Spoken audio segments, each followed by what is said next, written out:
Sejam todos muito bem-vindos a mais um Condomínio em Pauta. O assunto de hoje é reabertura das áreas comuns nos condomínios. Isso aqui está trazendo muita discussão no Brasil afora. E para esclarecer e nortear você síndico, você administrador, trouxemos 3 síndicos de sucesso, 2 de São Paulo, 1 de Belo Horizonte. Temos o síndico 5 estrelas, Mauro Possato. Seja muito bem-vindo ao programa mais uma vez, Mauro. Obrigado, Ricardo. É sempre um prazer estar aqui com vocês, compartilhando e divulgando as nossas posições e opiniões aí para auxiliar todos os síndicos. Temos também a nossa outra síndica 5 estrelas, Regina Prado. Seja muito bem-vinda ao programa mais uma vez, Regina. Olá, Ricardo, demais. Obrigada pelo convite. É um prazer enorme sempre estar com você. E nossa síndica de sucesso de Belo Horizonte, com diversos condomínios administrados, muito sucesso na região, a Paula Oliveira. Paula, muito bem-vinda ao programa mais uma vez. Obrigada, Ricardo. Obrigado pela oportunidade. Sempre um prazer estar aqui com vocês. Prazer é nosso. Mauro, começar com você. Aqui em São Paulo, nós tivemos uma comunicação vinda da prefeitura, onde ela mais ou menos diz que, de maneira bem sucinta, que a responsabilidade é do síndico. Para a reabertura, cada condomínio vai tomar suas decisões, sendo que a responsabilidade é do síndico, podendo contar com o corpo diretivo ou podendo chamar uma reunião online para discutir o assunto. Isso foi, hoje nós estamos no dia 9, se não me falha a memória, isso foi dia 6, né? Não tenho certeza, mas acredito que tinha sido dia 5 ou dia 6. De lá para cá, a pressão aumentou muito para a reabertura, né? Ah, sim, já não era uma pressão fraca, né? O pessoal já estava pressionando bastante pela reabertura dos espaços, e depois que saiu essa recomendação da prefeitura, e ainda sendo primeira página dos grandes portais de comunicação aí da internet, o negócio virou uma febre, né? Todo mundo te ligando, perguntando se já podia inclusive descer para usar a academia. Foi um caos, né? E o que você fez de imediato nessas ligações, nessa pressão, nesse pessoal mais, como que eu posso dizer, mais imediatista e agressivo que temos nos condomínios? Olha, eu disse que o primeiro ponto que a gente tomou foi: vamos estudar caso a caso, condomínio a condomínio, olhar histórico, uma série de coisas. Vou discutir o assunto com o corpo diretivo e no decorrer das próximas semanas, dos próximos dias, a gente começa a soltar novidades a respeito disso. Até porque, se for uma decisão pela liberação, tem que existir, de um jeito ou de outro, uma regulamentação de uso. Não tem como a gente simplesmente reabre como era no passado. Então, a sua forma de agir foi dizer que se reuniria com o corpo diretivo, como você está fazendo, para depois uma informação de comunicação para os demais moradores, é isso? Exato. A gente vai se reunir com cada corpo diretivo e definir em cada condomínio o que a gente vai reabrir, quando a gente vai reabrir, como a gente vai reabrir os espaços. Regina, imagino que você aqui em São Paulo sofreu similar pressão, né? Queria saber como foi essa pressão e como que você agiu em resposta a principalmente esses moradores mais agressivos ou imediatistas ou coisa similar. Olha, eu estou sofrendo, né? Antes de acordar, já tem mensagem perguntando se a academia vai abrir. Antes de dormir, tem as mensagens dizendo que hora que pode ir à piscina. Eu tenho 2 quadros, né? Um dentro da capital e um fora da capital. E mesmo fora, as pessoas querem essas aberturas. Fora da capital, aonde? Aqui em Barueri. Tá. A gente está... Aqui ainda não tem essa orientação, que na minha concepção foi prematura e um tanto quanto responsável, porque a gente faz a gestão de pequenas cidades, né? E as pessoas veem aquilo na televisão e elas não querem saber. Elas acham, olha, o prefeito disse que você pode abrir as áreas, que você tem que abrir as áreas. Aí a gente começa a explicar, olha, ele disse que compete agora ao síndico e ao conselho, a gente vai estudar, né? Eu tenho seguido a orientação, conversado com os conselhos, a gente precisa analisar esse número de infectados diário e de mortes. E que pra gente aguardar esse mês, né, finalizar esse mês, para ver se esse número começa a baixar E aí, então, flexibilizar áreas. Deixa eu te fazer uma pergunta. Antes de passar para Paulo, eu queria saber o seguinte. Mauro e Regina, que vocês que estão aqui em São Paulo, embora você falou Barueri, é praticamente São Paulo, né, que é a grande São Paulo, a gente está encostado. Vocês, em algum condomínio de vocês têm áreas abertas ou estão todas fechadas? Nos meus... Não, eu já abri no início do plano São Paulo lá, eu abri as áreas totalmente abertas, então quadra, mas sempre com recomendações de uso. Então, as praças de convivência que você tem em alguns condomínios, até um pouco do playground para as crianças, esse tipo de coisa, a gente já tinha reaberto em alguns condomínios na semana passada, mas isso áreas totalmente abertas e todas aquelas recomendações de distanciamento social, uso de máscaras e assim por diante, redução do número de unidades para frequentar o espaço. E você, Regina? Não, todas fechadas. Eu tenho grandes populações e é muito difícil o controle, né? Até com áreas fechadas a gente tem que fiscalizar 100% e as pessoas estão bem ainda aterrorizadas. Então, graças a Deus, é a minoria que está fazendo toda essa pressão e eu não tenho áreas abertas. Paula, vamos agora subir um pouco aqui, vamos falar de Minas Gerais. São Paulo é uma realidade, né? Porque os casos iniciaram em São Paulo, praticamente, foi onde a pandemia teve mais casos, mais mortes, onde iniciou o fechamento antes, a gente fechou praticamente, todos os condomínios fecharam tudo, alguns, como você pode ver que o Mauro falou já, começaram a ter a reabertura de algumas áreas, outros não. Queria saber um pouco da realidade de Belo Horizonte. Aqui em BH, na verdade, logo de início, né, o Zema com o Calil, eles já, decretos e orientações já para a gente fechar. Então, praticamente desde o dia 19 de março, nós fomos obrigados a fazer todos os fechamentos, né, eles fizeram ao longo desse período aí também, foram fechando os comércios, academias da cidade. Deixa eu fazer uma pergunta, eles chegaram a falar em condomínios, porque em São Paulo não se foi falado em condomínio em nenhum decreto, só agora que a prefeitura deu essa informação falando de condomínio, mas já falando de reabertura. Em Belo Horizonte foi incluso condomínio nos decretos ou em alguma parte?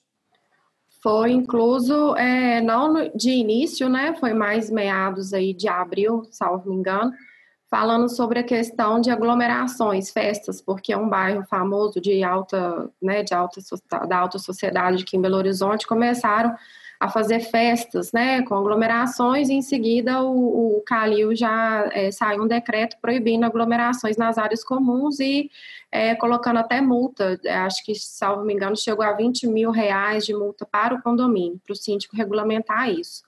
Então, especificamente, ele colocou isso e ele colocou também regramentos para a gente fazer nas áreas comuns, nas áreas de lazer, mas nada muito específico, sabe? Deixou muito aberto e isso dificultou um pouco para a gente aqui.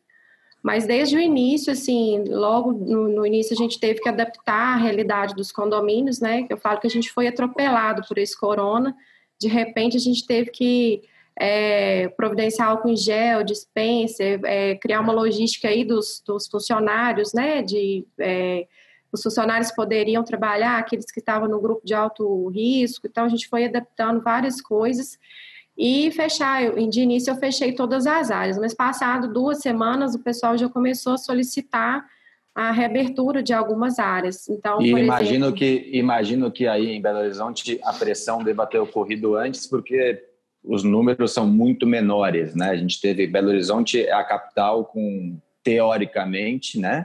A gente houve com maior sucesso no controle do coronavírus. Então, acredito que a pressão tenha sido grande para você desde o início.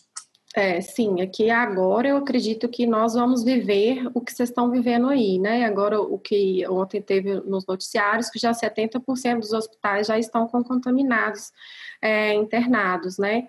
Então, a gente não viveu isso no início, realmente. A gente, agora que está começando. Então, passadas 2 semanas dos fechamentos, o pessoal já começou a pedir, né? Eu não trabalho com grandes condomínios, eu trabalho com condomínios que têm grandes áreas de lazer, mas não são tantos moradores. Então, por exemplo, as quadras que são locais abertos, eu liberei a utilização em horários que só da mesma família. Então, o pessoal reservava por meio de aplicativo ou até mesmo com a portaria, né? E passado um mês aí começou pressão enorme para as academias, espaço kids, piscina. E eu, assim, junto com o corpo diretivo, a gente fez enquete, né? Se é possível fazer enquete, acho que é importante a gente saber como é que escutar dos moradores o que eles acham. A questão de reabertura das academias ficou bem páreo a páreo, mas a maioria optou pela reabertura, isso em vários condomínios. E aí, em cima desse resultado, a gente criou regras, né? Eu cheguei a criar um termo de responsabilidade aí para os moradores que forem utilizar a academia, então, utilizar máscara, transitar nas áreas comuns, fazer higienização dos equipamentos antes e depois. E você reabriu as academias nos condomínios? Reabri. E você, então, e pelo que eu estou entendendo, você está passando um processo diferente aqui de São Paulo, que, na verdade, vocês estão pensando, talvez, em fechar essas áreas, é isso?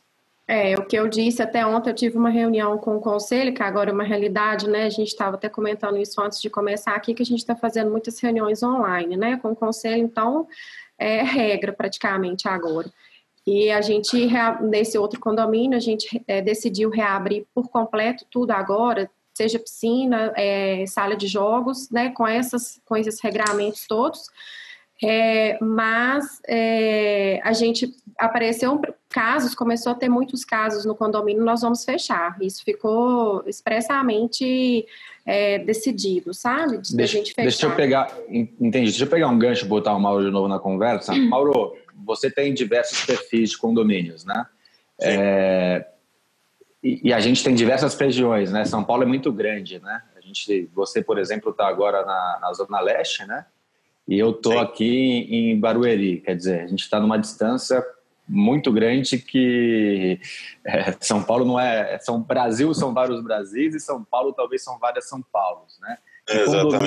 E condomínios são vários condomínios diferentes. Você acredita que cada condomínio tem que ser olhado de maneira diferente? Que um condomínio com 20 unidades é diferente de um com 2.000 unidades? Um condomínio que está perto, por exemplo, do epicentro, que hoje alguns locais da Zona Norte, alguns locais da Zona Sul, é diferente, por exemplo, daqui onde eu estou em Barueri, que os casos são muito menores. Qual que é a sua visão nesse ponto?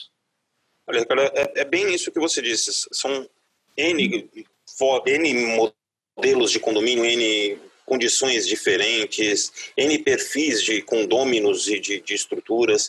Então, por isso, cada um deles tem que ser olhado de uma forma diferente. Por exemplo, eu tenho um condomínio que são 52 unidades, com áreas comuns tranquilas de serem liberadas, e tem um condomínio que são 200 unidades, mas que a área comum dele é muito pequena em termos de uso. Então, fica muito mais difícil de você controlar. Eu tenho um condomínio que tem um perfil só de estudantes, de república de estudantes, que está às moscas, que são 200 unidades, mas ele está praticamente às moscas. Então, nesse eu poderia liberar sem restrição nenhuma, entendeu? Então, você tem que olhar também a questão de histórico, de contaminação dentro do próprio condomínio. Eu tive muitos casos, tá? Em vários condomínios, os casos foram pipocando aos poucos, casos mais leves, casos extremamente graves, até com ocorrência de óbito, inclusive. Então, todo esse histórico tem que ser olhado, até porque ele influencia também no perfil do condômino que está exigindo ou não a liberação.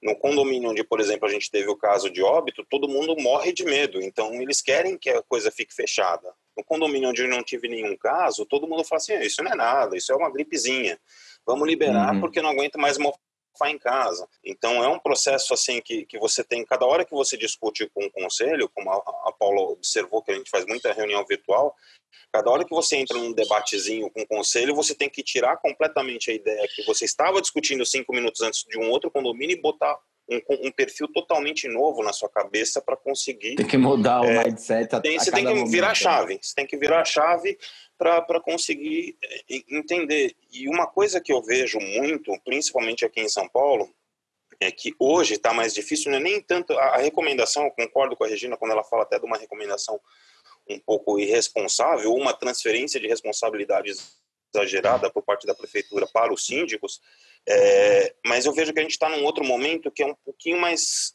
complicado que isso, porque no início de toda essa pandemia, a população ela tinha medo. Estava todo mundo com medo de pegar o vírus, todo mundo com aquele... A novidade assustou. Hoje, o pessoal está acostumando a conviver com a existência do vírus. E já se deu conta que isso vai perdurar na nossa humanidade por muitos e muitos anos ainda. A própria OMS já diz que o tédio superou o medo, né?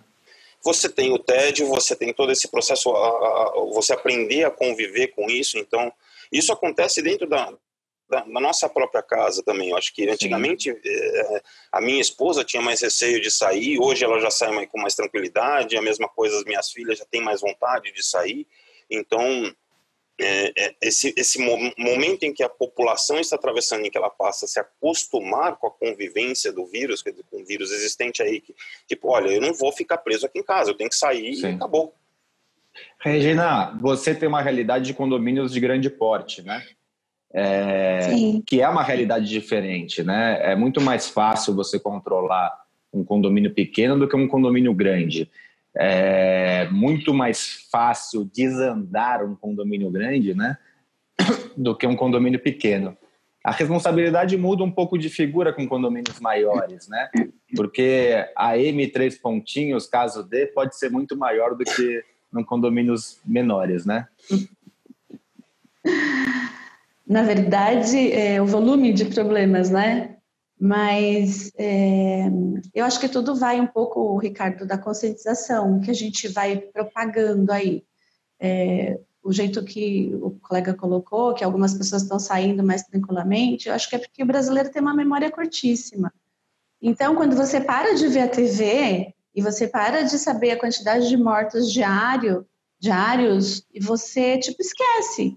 Aí os mercados estão lotados, o trânsito começa a voltar, os governadores não sabem o que fazer, libera, volta, prende, não é, e a gente acaba ficando perdido. Na minha sem contar a OMS, né? Que cada dia diz uma coisa. Ontem o perigo da humanidade era os assintomáticos. Agora, ontem a OMS veio dizer que os assintomáticos é raro passar a doença. Quer dizer, a própria OMS dá diretrizes cada hora para um lado. Não use máscara, use máscara. A gente fica perdido de todos os lados, mas desculpe interrompê-la. Não, eu tive um caso inicial num condomínio de grande porte que comunicou o Covid. E eu liguei imediatamente para a Secretaria, né, de Saúde. Eu falei, olha, qual é o procedimento do síndico? Eu tenho 5.000 pessoas aqui dentro. E eu preciso saber, foi comunicado como é que a gente vai tratar. Foi logo no comecinho, bem no comecinho do fechamento das áreas. Eles não sabiam. Eu falei assim, a empresa não deixa a esposa ficar em quarentena com o marido confirmado, porque o hospital não deu o atestado para ela. O que eu faço? São muitas pessoas. Eu não sei. Amanhã você tenta ligar e falar com uma médica que tem aqui que cuida da parte do trabalho. Então, assim, nem eles sabem o que fazer. E a gente está segurando essa onda aqui, né? Tentando segurar as rédeas para que as pessoas não achem que não está acontecendo nada. E, por outro lado, tem um morador desesperado, que ele quer, se uma pessoa está andando na área comum, ele já interfona para a administração e fala, olha, tem alguém andando ali, não pode. Não, eu tive um recado de uma síndica que tinha uma delegada no prédio que queria prender quem andava sem máscara, que falou que ia dar voz de prisão. Deixa eu te interromper e trazer a Paula para a conversa. Paula, eu tenho uma pergunta para você, mas é só a pergunta, você vai me responder no segundo bloco, tá? A pergunta é o seguinte, as recomendações são que a gente converse com o corpo diretivo, que tome decisões com o corpo diretivo, muitas vezes faça votação, você falou de enquete, mas a gente sabe que a responsabilidade civil e criminal vai cair em cima das costas da Paula, da Regina, do Mauro e dos milhares de síndicos de todo o Brasil. E que lá na frente, quando essa pandemia passar, é capaz de algum de nós, eu tenho certeza que seremos processados até pela morte de algumas pessoas. Tá? Então, eu queria falar, eu entendi que a gente tem que ser um pouco democrático, que a gente tem que ter um pouco de, talvez, de flexibilização, um pouco de análise, mas eu queria fazer esse contraponto, queria que você pensasse um pouquinho, me respondesse isso no segundo bloco, e obviamente que que o Mauro e a Regina também vão entrar nesse assunto, que é muito importante. E para falar também no segundo bloco, eu queria falar sobre sanidade. Qual é o nosso papel sobre a sanidade, né? De abrir um pouco as áreas comuns para as pessoas não ficarem presas 3, 4, 5, 6 meses no apartamento e daqui a pouco, em vez de irem para as áreas comuns, pularem pela janela em vez de irem andando para as áreas comuns. Bom, vocês vão responder isso no segundo bloco. Você que está em casa, sexta-feira, essas respostas e muito mais. Até lá.